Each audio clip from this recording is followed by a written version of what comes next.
Job അധ്യായം 35. ദൈവത്തിൻ്റെ ക്ഷമ. എലീഹു പറഞ്ഞു, ഇത് നീതിയാണെന്ന് നിനക്ക് തോന്നുന്നുവോ? ദൈവത്തിൻ്റെ മുൻപാകെ നിഷ്കളങ്കനാണെന്ന് നിനക്ക് പറയാൻ കഴിയുമോ? എനിക്ക് എന്ത് ഗുണം? പാപിയാകാതിരുന്നാൽ എന്തു മെച്ചമെന്ന് നീ ചോദിക്കുന്നു. ഞാൻ നിനക്കും നിന്നോട് കൂടെയുള്ള സ്നേഹിതന്മാർക്കും മറുപടി നൽകാം. ആകാശത്തിലേക്ക് നോക്കിക്കാണുക, ഇതാ നിന്നേക്കാൾ ഉയർന്ന മേഘങ്ങൾ. നീ പാപം ചെയ്തുവെങ്കിൽ അവിടുത്തേക്ക് എതിരായി നീ എന്ത് നേടി? നിന്റെ അകൃത്യങ്ങൾ പെരുകിയാൽ അത് അവിടുത്തെ ബാധിക്കുമോ? നീ നീതിമാനാണെങ്കിൽ അവിടുത്തേക്ക് എന്തു കൊടുക്കുന്നു?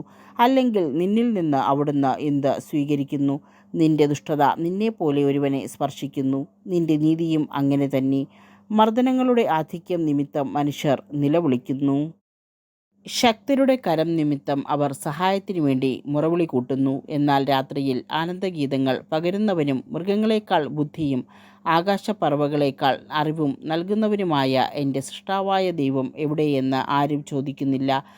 അവിടെ അവർ നിലവിളിക്കുന്നു, എന്നാൽ ദുഷ്ടരുടെ അഹങ്കാരം നിമിത്തം അവിടുന്ന് ഉത്തരം നൽകുന്നില്ല. തീർച്ചയായും പൊള്ളയായ നിലവിളി ദൈവം ശ്രവിക്കുകയില്ല, സർവശക്തനത് പരിഗണിക്കുകയുമില്ല.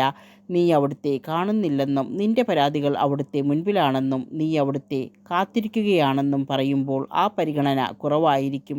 ഇപ്പോൾ അവിടുത്തെ കോപം ശിക്ഷ നൽകാത്തതുകൊണ്ടും അവിടുന്ന് പാപങ്ങൾ അധികം ശ്രദ്ധിക്കാത്തതുകൊണ്ടും ജോബ് പൊള്ളവാക്കുകൾ ഉതിർക്കുന്നു, അർത്ഥമില്ലാത്ത വാക്കുകൾ ചൊരിയുന്നു.